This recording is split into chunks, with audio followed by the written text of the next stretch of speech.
problem people have is that all of us believe that after inauguration, it will be impossible to get justice.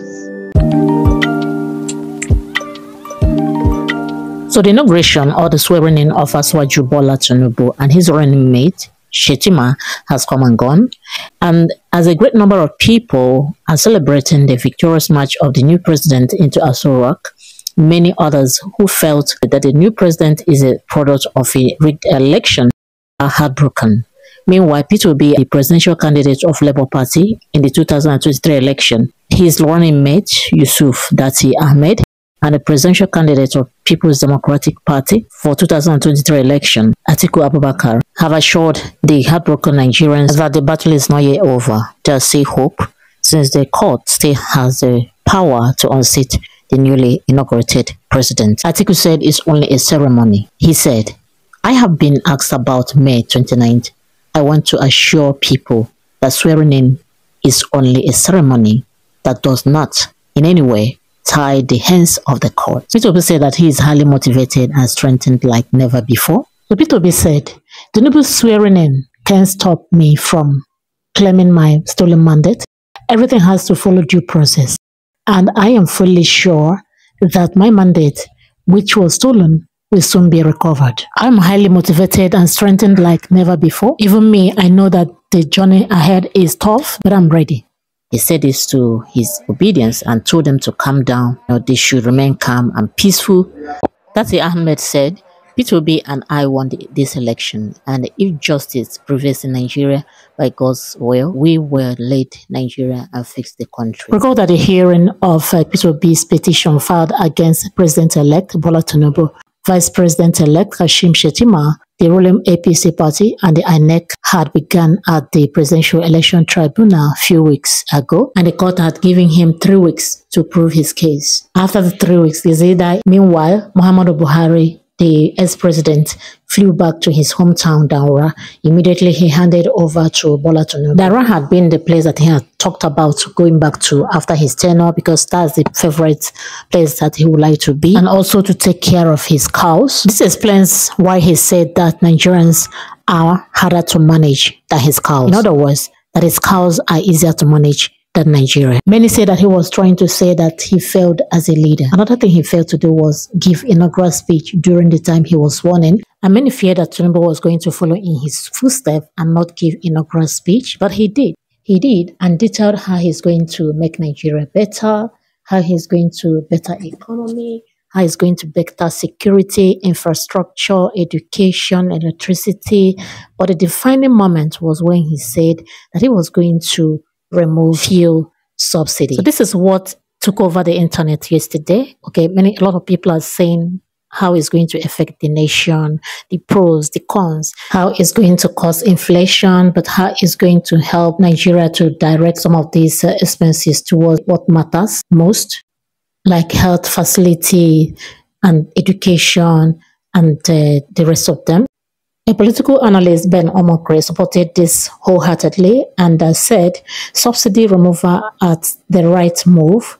I support it. We would have done the same thing if Waziri Atiku Abubakar had been inaugurated today. It is a bold move, and I urge the opposition parties to be patriotic and support subsidy removal while we vigorously and zealously pursue our case to unseat President Bola Tinubu democratically."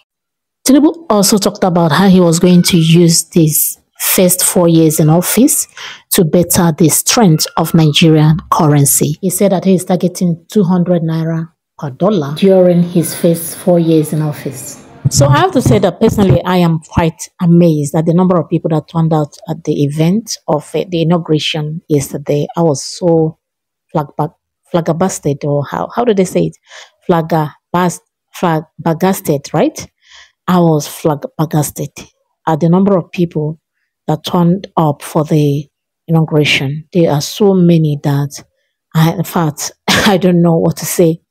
So it means that this man has the support of nearly 50% of the Nigerians, and even those who did not support him, prior to inauguration are now giving in to, to support him. You understand me?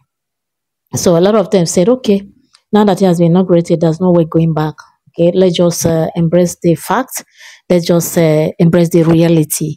This is reality. It is time to come out from the fantasy that we held that this man is not going to be our president. He's not our president. Okay, let us just give in. Let us just abandon ourselves to him, and we pray and keep praying that God will use him to do wonders in Nigeria. So this is what some people are saying. And some people are persistent. Some people say that they cannot give in, that he will definitely be kicked out of the office when the tribunal finalizes the case that P2B has filed against them, that they are going to be kicked out of office. And yes, some are indifferent. They don't care. Whoever is the president, they don't care. And some people say that Nigeria has no mequatarism, that Nigeria cannot be repaired.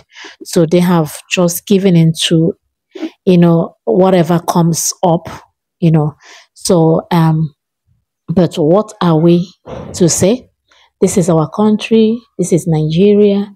And it's our country. And we have to, dream for a better life for this country.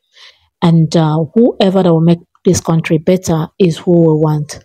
And I feel that there's nobody that can make this country better except the person that has given himself to God, like the person that has given himself to God to use to better the country. This is exactly what I believe, because all the human power has failed us right from the time, of the beginning of this nation. I mean, from the beginning of this nation up to this moment, there's no time that I've heard that that's the president that went there and did well. There must be always something for people to talk about that this president did that is not good or something like that. It's only few of them, like very few of them, that got accolades, like, from majority of the people. And the rest of the people, they are just saying that there's no, there's nothing, that there's no president of Nigeria that has ever done well.